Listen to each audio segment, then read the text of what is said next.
Welcome, everybody, to another episode of Courageous Conversations. My name is Aaron Johnson. I'm the chair of the section of teachers for the College of Family Physicians of Canada. And I'm really pleased to welcome you all today to a conversation on shining light on wellness and resilience for teachers. This is an important topic. It is one of the most requested topics we've had over the last year from section of teachers members.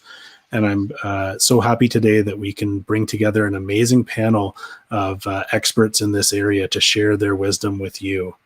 And just hold on, because they'll be introducing themselves shortly. As we kick off, we want to reflect on our own wellness and our own resilience. And this picture is just an example of that. When I look at this picture, what I notice most is the small things. It's a picture of a little plant growing out of a stump.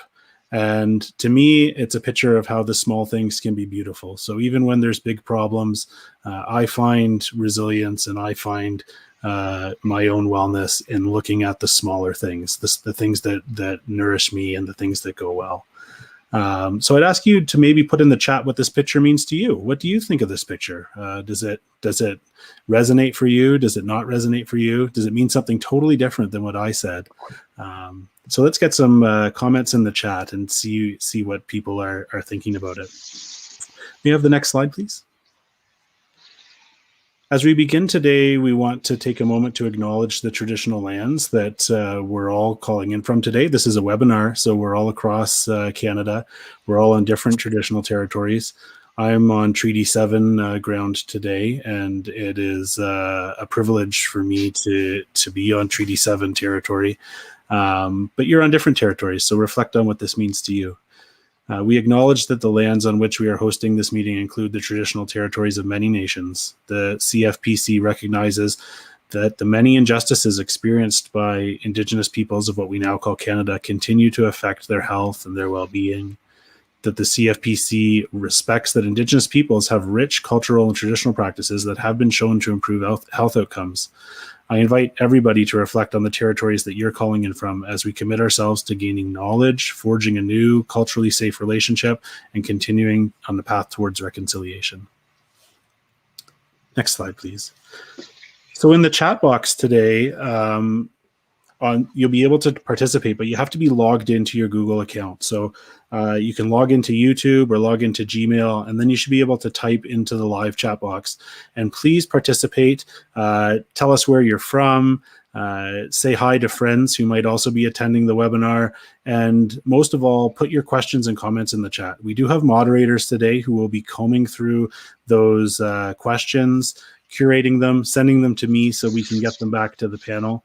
And we want to make sure that this is as interactive as possible. This is an accredited event, and a link will be posted in the chat box towards the end of the event. Remember to fill out that information so that you can get accredited CME certificates. And if you're watching this after the fact on YouTube, a day, a month, or 6 months later, remember that you can get non-accredited Section 2 credits for this event as well. Next slide, please. If you're on Twitter or if you're on Facebook or you want to invite some of your friends, please use these hashtags on social media to let people know that this event is going on and invite them in. Next slide, please. And today we are going to try our best to be both English and French. We do have a French Francophone panelist, France Daniel, who will be able to hopefully do some translation for us. And we have Sonia working behind the scenes, curating questions in French. So if you have questions in French, comments in French, please feel free to put those in the box. We will do our best to be inclusive of both languages. My own French is very poor, so I will rely on France Daniel to support me in this.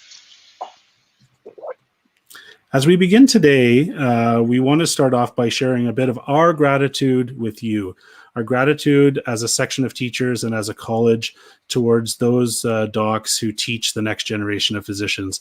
What you do is really important. It makes a difference in family medicine. It makes a difference in how we deliver care across this country. Some of you may have seen this video. It was shown at the section of teachers dinner last fall, but it's a nice video and it was created with showing you, our teachers, some gratitude.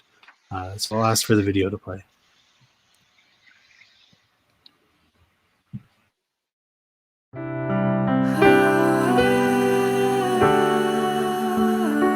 I'm just trying to be a healer, heal a daughter and a son, coach our learners with intention, be everything to everyone. We're up and at it, bright and early, before the crack of dawn. We're dawned up for this virus, mask, face, shield and gown, but we don't do it for the money.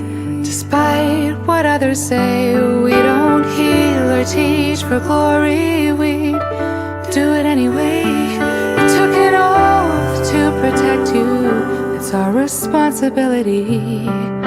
To our learners, we'll support you to be all that you can be.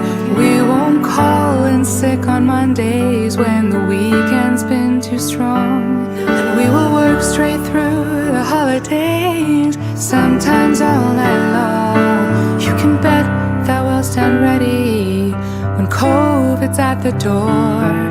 We're solid, stand united, we're true down to the core. We will always do our duty, no matter what the price. We counted up the cost, we know the sacrifice.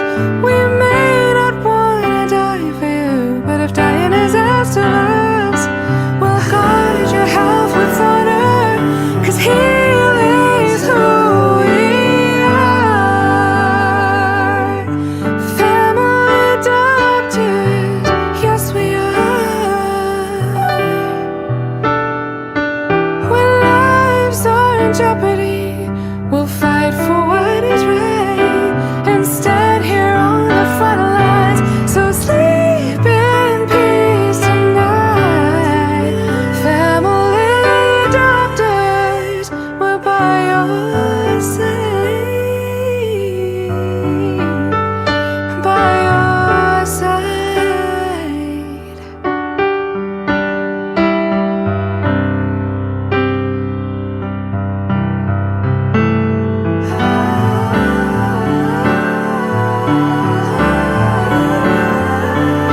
Family doctors, yes we are. With our learners and our colleagues, we'll journey side by side. When lives are in jeopardy, we'll fight for what is right. We'll stand here on the front lines, so sleep in peace tonight. Family doctors, we're by your side. This song is dedicated to all our family medicine teachers joining us here tonight and those who are with us in spirit. This year we have been put to the test, but I hope we can reflect on our commitment, our strengths, and our capacity to adapt swiftly in unwavering support for our patients, our learners, families, and communities with resilience and grace. We stand here today in celebration and in solidarity for the work we feel so honored to do, to heal, to teach, to be family medicine teachers. We are.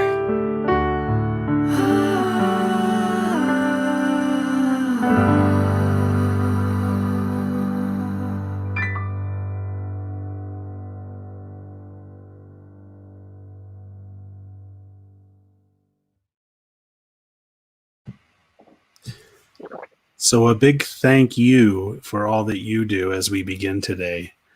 And now let's get into introducing the panelists to everyone today. We're going to start with Dr. James Goertzen. James, over to you. Thanks, Aaron. I'm broadcasting to you from Thunder Bay. I'm an educational leader as the Associate Dean of CPD at the Northern Ontario School of Medicine. I have a passion for teaching, and that's resiliency for me. I became a teacher as a family medicine resident, and that was over 35 years ago. I am inspired every day by watching other people learn in my sphere of influence. Thanks so much, Aaron. Over to Franz. Hi, bonjour. My name is Franz Daniel Lafortune. I'm in my first year of practice. I'm acknowledging the traditional territory of Témiscamingue, where I'm speaking to you right now. Je suis actuellement sur le territoire du Témiscamingue au Québec. I'm a family medicine practicing in local areas, in rural medicine, in hospitalized medicine, and mostly in emergency medicine. I've been practicing for a year, COVID cohort, and teaching for a year at the McGill Outaouais campus and also at Laval University, which is my alma mater. What gives me the strength and what is my appeal to teach is really the passion to give to another generation, because I know that the student that I teach today will be the doctors for me tomorrow, and that drives me every single day. This picture speaks to me because it is my family, it is my value. They are my cohort from my residency, and it is part of the reality. Mostly women, great gang of people. The social part was really the best part of my residency. So we work hard and then we socialize hard, and that kept me going during my residency. So thank you very much. Thanks to be here, and I'm letting the place to my colleague, Maria Patrican. Hi there. Thanks so much. I'm Dr. Maria Patrican. I'm a family physician in Halifax, Nova Scotia. I acknowledge the BFI territory here that we're able to be on. I have a dual practice of family medicine and psychotherapy, and I've founded a nonprofit patient medical home.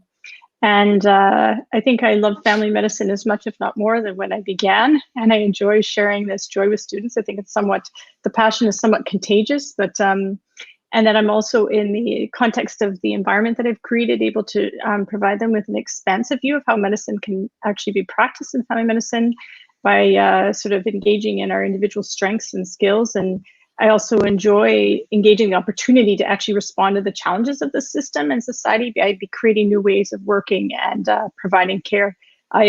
I do think, in the context of this, I consider it sort of collaborative imprinting, because I believe that's the way of the future, that this model of provision of care. So I do see it as an important part of reinforcing that. And students just bring new perspective, and I just really love that. I love the generosity that my patients offer my students, and I take great joy in being able to offer them each that experience. I think it actually enhances patient care significantly.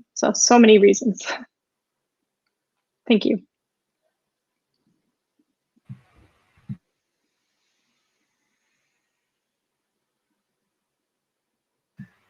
And over to you, Noreen. Hello, my name is Noreen, and I'm from a family physician in Calgary. I'm also transitioning to support some clinical programming and serve in the areas of cancer care and transitional home care and palliative care in the developing world in East Africa. Teaching, I am very passionate about it. It's somewhat synonymous with, a pillar or core value that really guides me. I have been blessed with teachers and mentors that have helped me grow, believed in me even at times when I didn't believe in myself, and helped me refine my purpose. They planted seeds of hope and inspiration, and nourished these, and reminded me that every mind is capable of remarkable things and can have extraordinary reach and can be powerful agents of change in the lives of our patients and our communities within which we serve. And so serving generously as an educator in this context is really a two-way gift, and it's quite aligned with these values. And frankly, it makes me a better human. The photos, I think, are really self-explanatory to those that know me. The top photo was taken at the Jackson Concert Hall in Calgary in December 2018. When we performed to a full house or sold out show, and little did we know then how precious these opportunities to perform and experience live music together in a connected way would be. And that particular performance was important to me because it was a real stretch goal. So I often perform as a vocalist, but we had an actor that was not able to complete a quick change backstage, and I was called upon to fill the role. And in that role, I needed much mentorship to get there to be able to play and perform live on keys. And it was really meaningful when it happened. And I think that's something that guides my approach to teaching as well.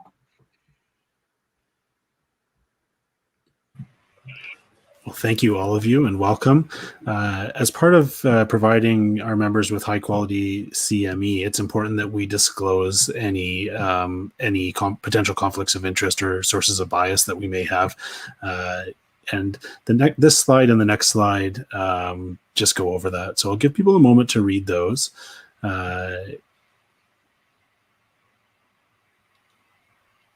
So that people can judge for themselves any bias that might be inherent in what we're saying.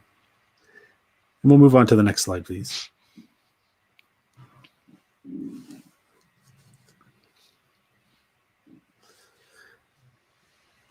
Our learning objectives for today are listed on the slide, but what we really know is that burnout is on the rise among family doctors. In April of 2020, a survey done by the CFPC showed that there was about a 5.4% rate of burnout among family doctors. People who were burned out, thinking of taking a break from practice, or have taken a break from practice, or have stopped working altogether or changed to something different. A year later, after working through COVID, that rate is at 14.6%. In Alberta, where I live, that rate is at 25%. So it's a hard time for family doctors, and it's an important topic to be thinking about. How do we take care of ourselves? How do we set boundaries for ourselves that enable us to practice effectively, enable us to help our patients, and enable us to have lives that we can enjoy as well? The section of teachers recognized this and wanted to host a really special session. And that's what we hope to do today, to bring light to this, to start a conversation, to hopefully energize you, to help you to see some fellow people who are thinking the same way as you in the chat, and maybe connect with them after the webinar, to support each other. And I also want to thank the member interest groups for their support of this webinar. This is a collaborative effort between section of teachers and the member interest groups to put this on today. And as we begin today, I'll ask for the next slide, please. We're gonna do a little poll. So I'll ask everybody to go to pollev.com CFPC to participate. And this is an important poll. This is about the wisdom of the crowd. And I really like wisdom of the crowd kind of questions, because I think the crowd's often smarter than I am. So I often learn a lot just by listening to people. And what we're going to ask you to do today is to put in the poll one word, one thing that you do to manage stress. Maybe it's the most important thing you do to manage stress. Maybe it's something that you want to share with others because you think it's unique, or you've shared it with learners before and it's been helpful. But one perspective that you can put up there. And as the poll comes in, we'll start to see what kinds of things people are thinking about. So I'm seeing a couple of words there right now. Lists, so maybe the importance of organizing yourself, exercise. I see makeup there, so creativity, playing, connecting with the fun inside of ourselves. Lots of exercise, so lots of people do exercise as part of wellness. Pray, connecting with our spirituality. What a nice list. Look at that. Family, friends, taking a pause, saying it's okay to take a pause. I really like that one. So we'll give those words just a minute so we can all read them. And then what we'll do is we'll show what the panelists put. So the panelists actually also completed this poll. And here's some of the words the panelists put. So I see some similarities in there. Self-indulgence, self-compassion, family, authenticity, adaptability, patience, kindness, yoga, communication. But I saw some differences too. So I think we saw pause, and we saw some spirituality and some other things that people do. So the wisdom of the crowd is coming through there. Next slide, please. So actually, we'll come off of slide view. Now we're going to start in on our conversation part of this. And now I'd just remind everyone to put questions in the chat, because this is going to be fluid. We have some prompts that we can use here to start us off, but we're adaptable and we want to meet your needs. So if there are questions that are coming up in the chat, they're going to be fed on to me by the behind the scenes team, and I'll redirect the panelists to answer them. as we start off here, I'll ask the panelists to comment on what are their strategies that they're using to mitigate stress as a teacher. What do you do? It can be stressful out there, and we know it's stressful right now. So what are our panelists, experts on wellness, what are they doing themselves to manage this? And maybe let's start with Franz Daniel. Yeah, glad to begin. And my strategy as a first-year student, as first year as a teacher, sorry, just came back from med school, right? It is really to speak to other students, other teachers that are, before me and that were kind of my mentors.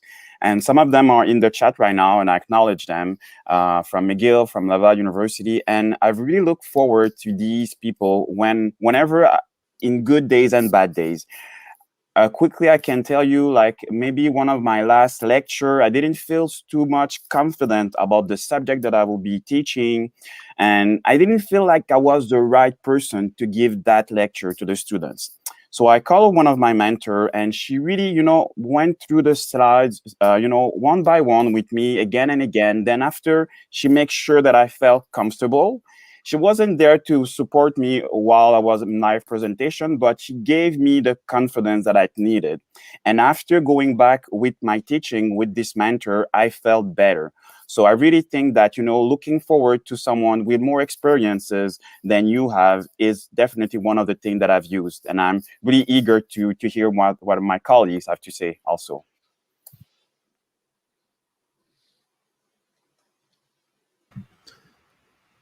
Thanks, Franz Daniel. Noreen, do you want to pick up on that?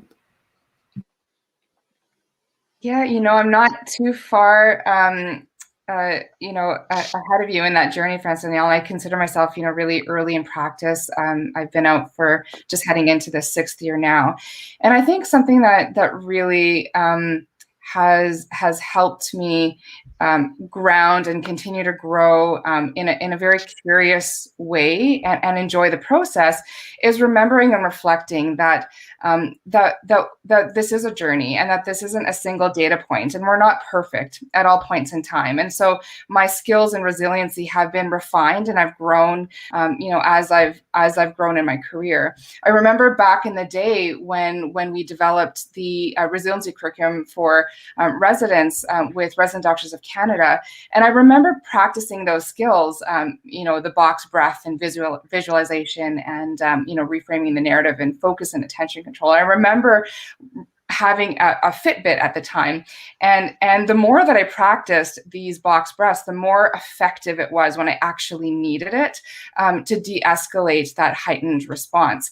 And so it reminded me that these are learned skills, and that we do continue to develop them over time. And so for me, I think practice in times when I'm kind of feeling well and in a green and yellow zone, that's a great time to pop in my resiliency and self-care and compassion and remind myself of why we do this and reconnect to my core values. And then when I'm in the red zone and when I'm, when things are stressful, that it's really easy. Those are at front of mind and they help me ground and become a great source of strength and resilience for me. And then the last thing I would say is teaching, particularly with teaching. I've taken this practice of being present to receive the rewards of what we do, because it is so fantastic. And so, we give a lot, but we receive a lot from our learners as well. And so I find that being present with our learners, engaged in kind of two-way dialogue and being a part of that journey hand in hand with them is so rewarding, that has served as a source of resilience and strength as well. Building on what Norina said and what Franz Daniel said, it's really important that you know your passion. And passion in teaching, what part of teaching energizes you? And so for me is being involved in teaching activities that really energize me. I'm doing most of my teaching outside of the clinical setting right now, and looking at different ways of seeing your impact and little things, as Aaron said to start off with. I got this wonderful email this morning. Experienced colleague, we put together a tip-like sheet for one of the rotations here at NOSM, and I get this email back that says, wow, this is beautiful. That's going to keep me energized for the rest of the day. So again, know your passion, spend time with your passion, and look for little things to celebrate every day.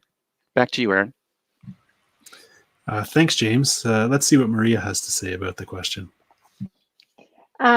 Well, I guess I have added benefit of, because I run frequently stress reduction groups. And so by virtue of the fact that I'm doing them and teaching them, I'm engaging them actively myself too. So there would not be a day that I didn't engage on a personal basis for my own values and my own practice, meditation or mindfulness or breathing exercises, yoga, grounding. But also in teaching this, I get the added benefit, I think, of reinforcing those neural pathways for me. And so it's built a great deal of resilience.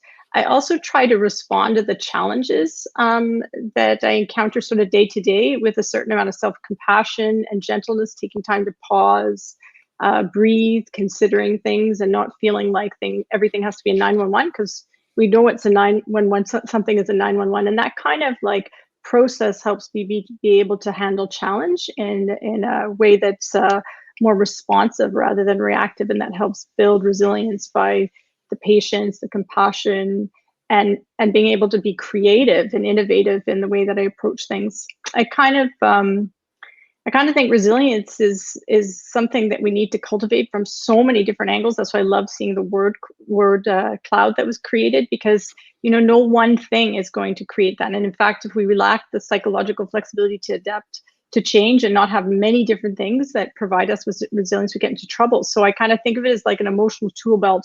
And so I need all of these things, and that when I take moments, even if they're small, many small moments together throughout the day where I engage these practices help amount to something much bigger. So that's how I guess I cultivate it day to day in many ways. Thanks, Maria. We're going to go to another poll now. So log back onto poll EV. And as we get that up on the screen, we're going to talk about what one personal value do you draw upon in times of stress or to cope with stress? Is it authenticity, acknowledging that you're stressed? Is it thinking about your family, or what is it? It's a tough question, but linking our actions to our values can be really important when it comes to understanding our own wellness and cultivating a sense of resiliency. So we'll start to get a few answers up here in just a moment, I think. There's one, meaningfulness. So understanding the meaning or the impact of what we do. That's a really good one. I think that seeing that what we do that's hard, how that helps somebody else, that can really help us in a time of stress. I'm seeing balance and compassion. Organization, that's a good one. I like organization. Resilience. The words are dancing. It's a bit hard to keep up with what's new. Practice. I'm practicing with keeping up with the words here. So that's, I'm working on my resilience with word clouds at the moment. Positivity. So trying to think about reminding ourselves to be positive. That's an important one. That's one that I do if I'm feeling down in the dumps, to just actually remind myself, just act positive and positivity will follow. So I'm seeing some really good ones there. Honesty, that's a big one. So lots of people have put that in the chat. Okay, so maybe let's go on again to our word cloud from our panelists, and we're seeing again the wisdom of the crowd and the wisdom of the panel. So some similarities here and some differences. So it's nice to be sharing that. I think I feel as a moderator, I get the benefit of learning from both the panelists and learning from the audience. So it's this is really nice to see. I like that little one in the bottom right-hand corner, connecting with a sense of fun. I think that can really be important sometimes. All right, so I think we'll go back to turn off the slides. Great.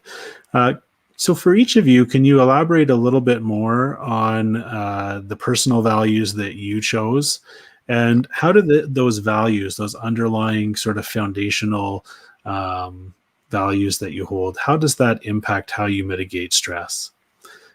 Let's go in a different order this time. Let's start with Maria. So many values, and I think that's the thing, is that when we live our values, the first most important salient point behind this is that we do feel happier and less stressed. So that alignment, I think, just to bring attention to that, is really important. So when what we think, what we feel, what we choose to do aligns, we are less stressed. So I think I really appreciate the sort of grounding in a value-based approach to this. I value authenticity. I don't feel good if I'm not engaging the same practices that I'm actually recommending to my patients. So in doing so, I feel that I'm living what I love and also what I preach, so to speak, but also that I'm having a shared experience with people. I'm not doing it for them, I'm doing it with them. And that's also very different and a very authentic way to be able to come at it, because of course, none of us are perfect. So I can bring that that level of sort of self-compassion, understanding to all experiences that are innately imperfect, and just that sort of human component to it. And I think it's really important to be self-compassionate. Compassion for self and others, I think, is at the heart of just acknowledging our humanity, of acknowledging our needs, our limitations, and also being able to cope with what is adversity and challenge as well as error. So I think that's an incredibly important value that I try to connect to on a daily basis and in every interaction. Thanks, Maria. Let's go to Franz Daniel next. Thank you. So personally, one of the key values that I have to manage stress as a teacher is definitely self-indulgence, saying that you need to be aware of who you are, why you're doing this, and how do you want to make it in respect of yourself. And I think that if you can get an answer of these key questions and respect throughout the process all these questions, you can move forward into a healthy teaching process. One of the great advice that I got, and it answered one of the questions that I've seen from the audience, saying that loving the message of passion and gratitude, how do we remind ourselves about those key positive when tired, is to build yourself your golden book. This is one of, as a locum family practitioner, I do a lot of ER calls on different levels at different areas. And one of the people that I've met, she said to me, you know, you need to do your own book, have a golden book, and write all your good things, you know, your good calls, and, you know, some gratitude from a patient, from a student, and everything. So you'll get back to this whenever you feel like, you know, it is not a good day, you know, you feel like, you know, putting everything aside. And it is good to go back and to you know, really filled up that golden book that you have. So that will be one of the effective strategies that I have to build this golden book of yours. And I am inviting everyone to build their own books. That's a great piece of advice, Franz Daniel. I'd not considered that before. So that's a really tangible takeaway for me, I think. Noreen? You know, I feel I keep coming back to similar things, but I think it's a reflection of the fact that they do guide me. And I remember my grandmother often telling me, Noreen, first be kind. And in every situation, no matter how hard or difficult it can be, we have the capacity to be kind. And so I think that does kind of you know, drive my interactions even in really stressful times. You know, the other thing is that I don't consider my life necessarily a straight path, and it certainly has been quite challenging. And when I reflect on even that initial photo that you shared with the bark and the sprout, it's somewhat magical.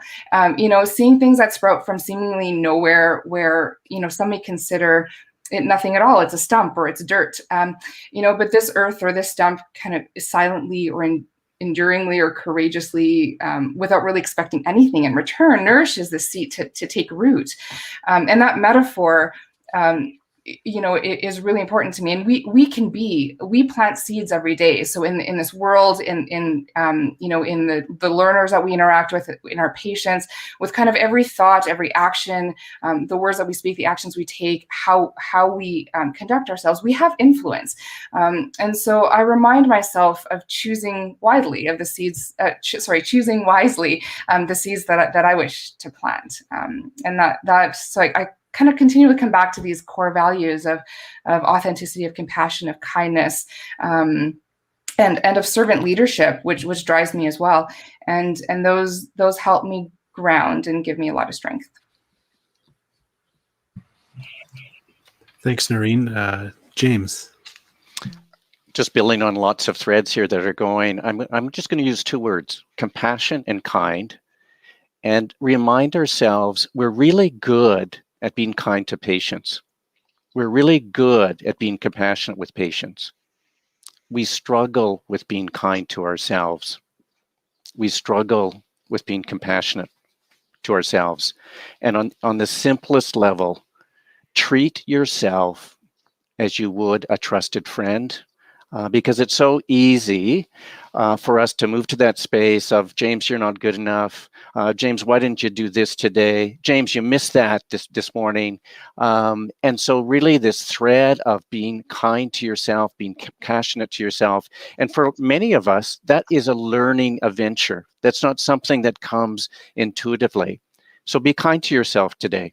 Do something kind to yourself today. And whether that is taking a deep breath, whether that's going for a walk, whether that's thinking about something that happened to you that was great today and energizing, but just be kind to yourself in one little way today. Back to you, Aaron. Thanks, James. We're now going to move into taking questions from the audience, and there's been quite a few good questions that have gone up so far. So please keep those coming.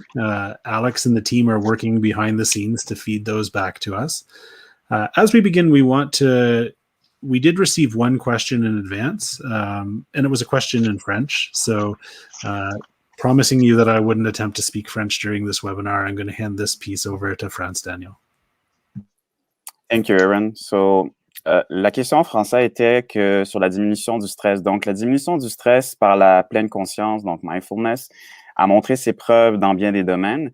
Est-ce que vous connaissez des initiatives intégrant la pleine conscience chez les enseignants? Sont-elles appréciées et aidantes? Définitivement, la pleine conscience, c'est un domaine de prédilection depuis plusieurs années. On sait que la base provient des années 70. Dr. John Kabat-Zinn de l'Université du Massachusetts a développé cette stratégie vraiment de réduire le stress par différents mécanismes pour nous permettre d'avoir une meilleure résilience et tout, d'être présent dans le moment présent pour pouvoir justement bien apprécier notre environnement et tout. C'est sûr que physiologiquement parlant, puis en termes de neurosciences, il y a eu beaucoup de notions qui ont été acquises, à savoir que par rapport à la pleine conscience, on a de développement au niveau de notre cerveau en termes de neuroplasticité. On sait qu'aussi hormonalement, justement, il y a une diminution au niveau du cortisol et des hormones du stress, une meilleure conscience de soi, une meilleure tolérance au stress et à la détresse. Ensuite, les études ont montré qu'il y avait des scores beaucoup plus élevés au niveau des échelles de résilience par rapport à des gens qui pratiquaient la pleine conscience par rapport à ceux qui n'en pratiquaient pas. Donc, cette pratique-là est beaucoup plus évoluée présentement. Il y a des pratiques qui sont plus individuelles, plus en termes de groupe.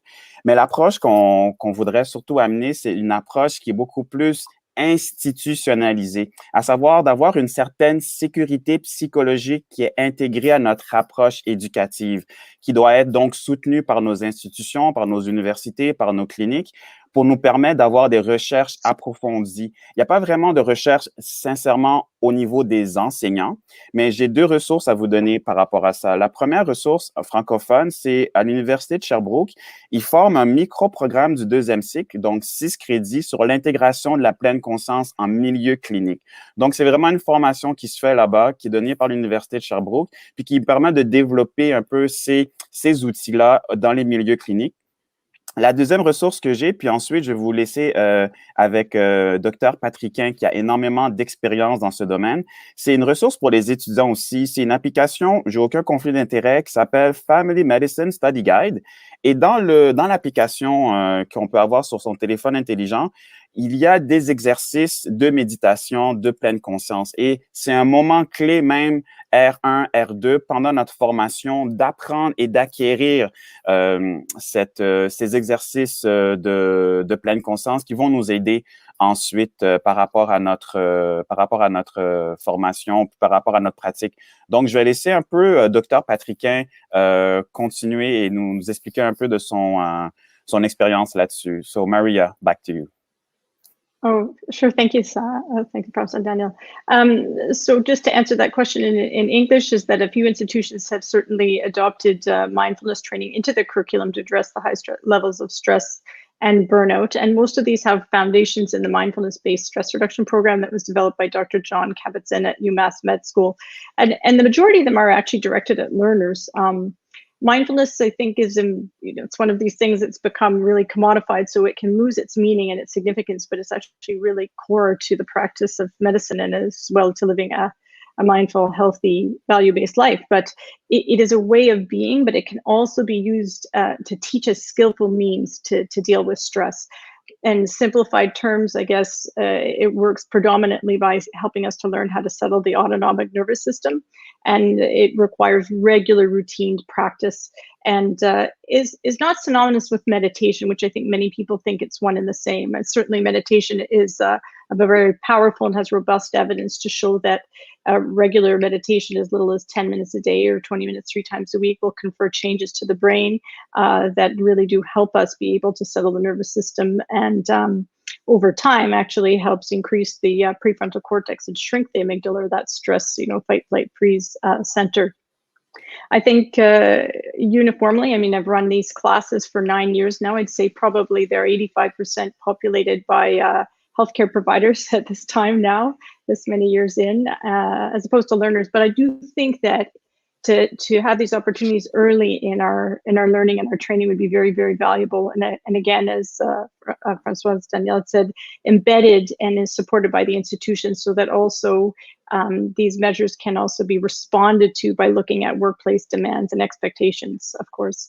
I think most people know that the programs are not necessarily run in exactly the kind of aesthetic of the strict MBSR program, but I know mine, for example, is more a marriage of a number of different psychodynamic sort of techniques. And what I'd say is that the continual practice enables people to concurrently increase stress or distress tolerance. But it's very important that concurrently we're engaging self-care practices as well as intentionally looking for opportunities to cultivate joy. And that's done through gratitude, that's done through self-care practices, through intentionally engaging things that bring us enjoyment, beauty, fun, etc. And really consistently, people report decreased levels of stress, healthier relationships to work, home life, better ability to communicate their needs and set boundaries. And we do know, again, as I've said, that those subjective sense of well-being correlates with the findings that we see on brain imaging as well too. So yeah, I think that there isn't a robust amount of literature to show its efficacy in the context of medical education and teachers per se, but it has been used and showed evidence in other educational settings that I think we can extrapolate from as well too. I think the key, of course, is that it be utilized in a context of a setting that is psychologically safe. And so I think that would be the difference, right? Is oftentimes students or teachers are participating in the context where they feel maybe perhaps it's not safe to disclose how they're feeling or to share in those mindful moments where we're actively listening how they're actually experiencing stress and burnout. And so, that really requires that we establish a certain ground rule and framework for providing this so that we can really air these things, because certainly, we know that burnout, it thrives in silence, it thrives in secrecy and in shame. So just, I can't emphasize enough how important it is that we create these psychologically safe spaces and that our institutions really support providing these as well too.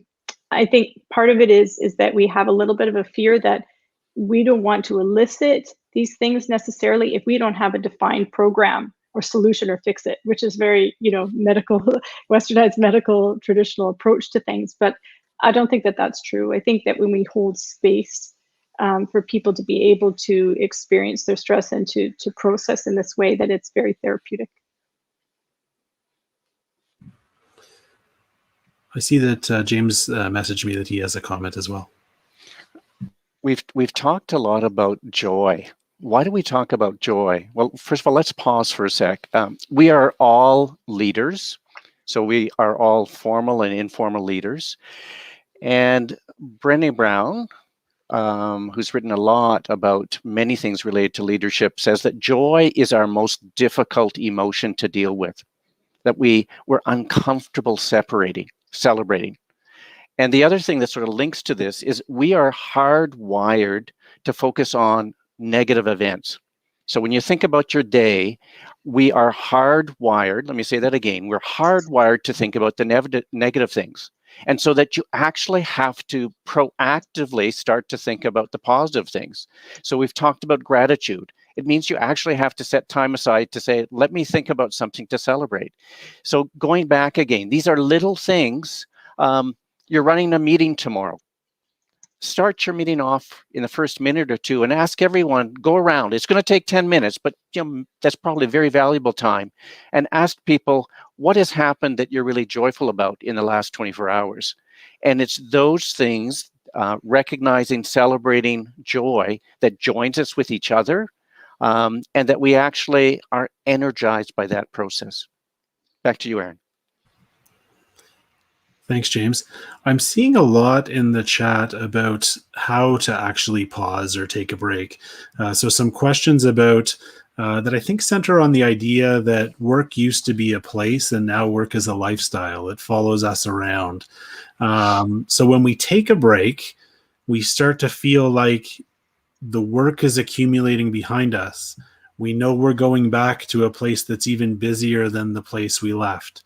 Maybe we should just log on to email and crank out a few emails.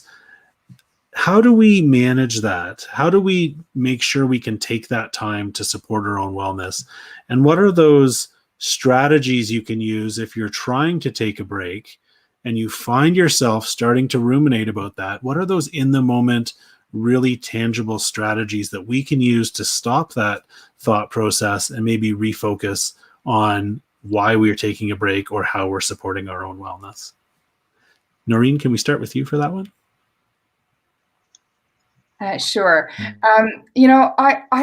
I understand the time constraints, and I think that it is really challenging to think of an entirely new practice directed towards ourselves when we are conditioned to give to others wholly and often more than what's left in our tank. And so my suggestion would be, and there is no cookie cutter strategy in terms of which resilience strategies or mindfulness strategies will work best for you.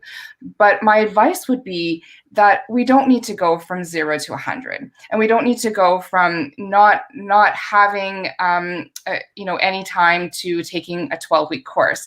But there are many things that we can do every day and iteratively.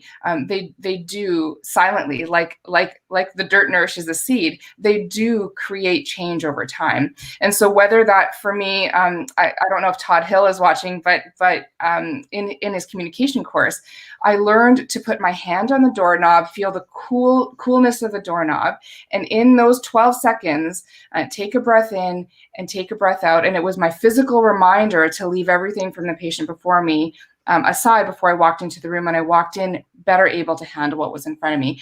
So these can be small strategies that might be 10 seconds long, but allow you to iteratively build that skill set, because resiliency can be learned, and it is learned, and it is something that grows over time. Does anyone else want to add to that? Maria? I just might add that I actually think this has become increasingly important. I think that we neglect to remember that we just, we don't create transitions in our day. We've got one patient booked up to the other, one's leaving, we're calling the next into the room, or perhaps now with a little gap because of the sanitation requirements. Excuse me. However, home, we work now also from home. So creating transitions can come in the smallest of opportunities and ways. So even just, 3 5 deep breaths where the out breath is longer, excuse me, please, than the in breath. So I will do that between patients just to take that moment to pause and create transition. If I am going from like a morning of phone visits at home and then going into my office, I will create a transition so that it's distinct and I make separations between that.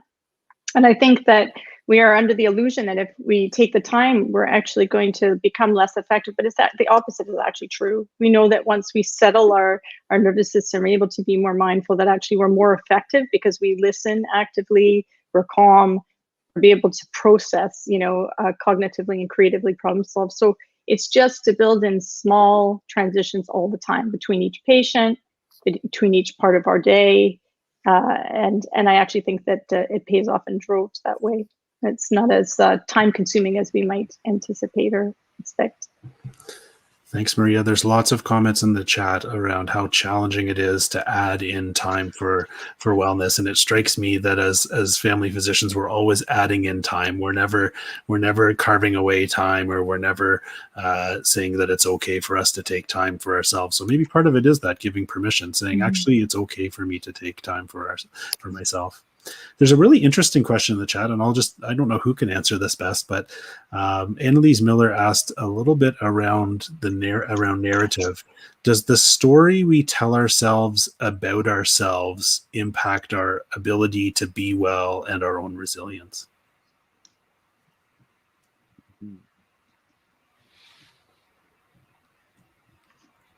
There's lots of things about the story. As you're telling the story about yourself, is it a story of resiliency, or is it a story of failure? And I'm saying the same situation happened. And one frame is to look at it as a failure, and another frame is to say, what can I learn from this? How will I learn something from this? So our narratives are incredibly important. We create our narratives. We create them, and we have an ability to look at both, the negative and the positive. But let's not forget to look at the resiliency, what we've done, what we've accomplished, what we've learned. Back to you, Erin. Thanks, James. Maureen, did you want to add to that? I would just expand on that, and as much as our narrative is a part of our story, we do need to remember that each of us is a seed, and each of us needed to be dropped in the dirt and covered in darkness and struggle to reach the light. And our patients are no different, right? I come back to another reflection of my grandmother. She used to say, and I'll say this in Gujarati, she used to say, "Tame aji kokni pyar nati kari. That's a big word, but what it translates to is, if you can't yet love someone or understand someone, it means you haven't yet held their story. And so I think that's a really important part of what we do as family physicians. It's what is magical about what we can do with the continuity of care that we have with our patients. And I think if we start to reframe the way we look at that as a source of strength and a medium to really connect to what drew us to our discipline in the first place, over time, this will be not necessarily a burden, but an opportunity for growth. I agree. I think there's no singular story, and that we, language is both expressive, but it's also generative. So that story that we voice, those words we use, are so incredibly important. And so that's where, if we can even acknowledge our pain or the difficulties, even if we're feeling shame, but hold it with some sense of understanding for ourselves and understanding that everybody experiences that's that self-compassion, that we start to shift and change it. But that's really critical to our being able to change our story in relation to ourselves and who we are and what defines us. And maybe we need to relook at what those metrics are, how we're judging ourselves by our performance. We judge our students, and our performance as teachers by their metrics.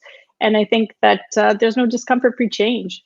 So even in changing that story, there's a massive amount of discomfort, but it is possible. It's the repetitive, pervasive, committed action towards shifting the story to one that isn't necessarily just driven by stress and pressure, but one that's also driven by kindness and a desire to do things in a different way, tell a different story. Franz Daniel, do you want to add to that? Yes, one quick comment that I will add, and it will echo James. I love your comments, James, and everyone around. It's. I've been touched already, and it is. We are building our narratives, and it is good to show and to teach our students to say no. This is one of the smallest and the most important advice that I got when I was a resident. Learn early in your career to say no, so it can give weight when you say yes. Because as a student, as a first year practitioner, as a new teacher, you have so many opportunities that are open and so on. And it is good to say no. And I was looking at the chat, and people were saying that we're looking always to say how we can deal with stress. So because we have so much thing in our plates, but can we just like maybe put something out of the plate? Is it okay? And I think that if we could show that, and one of my teachers, she showed me saying that it is okay to say no, because you know what, there's always going to be opportunities. And you don't, but I think that sometimes we're afraid that there will not be other opportunities. But as teachers, we can say, you know what, to our students, we had opportunities and we say no, this is why, and now we're here, and maybe something else will go up. So I think we are some kind of a role model, and I think we can teach either by our wins and by our loss. So l'important de dire, c'est de dire que c'est important aussi de savoir dire non. Parce qu'en disant non, on met du poids lorsque l'on dit oui à des opportunités dans notre carrière, dans notre vie personnelle et professionnelle. C'est un des conseils les plus importants que j'ai eu en début de carrière, à savoir qu'on a peur de perdre des opportunités dans le futur parce qu'on voit beaucoup d'offres qui nous arrivent, mais de dire non donne du poids lorsque l'on va dire oui. Alors, c'est important de l'avoir en nous, puis d'être en paix avec ces conseils-là et de l'enseigner pour que les étudiants aussi puissent comprendre que c'est correct de dire non pour ne pas trop avoir sur leurs épaules. Back to you, Aaron. Thanks, Franz Daniel. I'll ask for the slides to come back up. And as we come to the end of our hour today, we're going to go back to the poll, and we're going to ask you to each say one thing. What's one small incremental change that you think you could introduce today based on today's session? So I loved what Noreen said about that handle on the doorknob moment, taking a moment to ground myself, to feel the cool metal, the smooth metal beneath my hand, to be in that moment, and then to move forward. So for me, that's what I'm going to take away. I'm going to try to do that on my next clinical shift and see how it goes. And I'll report back to Noreen. So what do you think you could take away? Maybe you heard a different message, or maybe that resonated with you. We'll see some responses as they come in. As the responses come in, I just want to take a moment today to thank all of our panelists. We were really lucky to have such expert panelists who were so articulate and kind to us to share their knowledge about wellness and resilience. I want to ask everybody to please complete their surveys. The surveys are important. If you haven't planned an event before, you might not realize it, but surveys are what drive the next event. They help us because they're our form of feedback. They help us to get better as a section of teachers and to bring you content that's meaningful to you and is high value to you. So please take a moment. It just takes a moment to fill out that survey. Remember to claim your CME credits for today. The webinar is recorded, and we are going to try to create a tip sheet based on today's webinar that we could circulate in the coming weeks. Remember to join us at Family Medicine Forum. There's lots and lots of sessions, section of teacher sessions, MIGS sessions that can help you support you as a teacher, as a well physician, as someone who's an expert in clinical practice in family medicine. And there's lots of opportunity for collaboration here. So again, a big thank you to the MIGS for collaborating with us today around this topic. Really, really important. And I'll just take a moment to thank you as audience members for sharing with us, for putting all those great things into the chat. I've really enjoyed reading those as we've wrapped up today. So as we wrap up today, I'll just say a thank you. You can see that final slide, which again has a link to the survey, and the survey has been posted several times in the chat. Thank you for attending. Thank you to our panelists. Thank you to our behind-the-scenes CFPC staff who made this all run so smoothly today. Have a great day.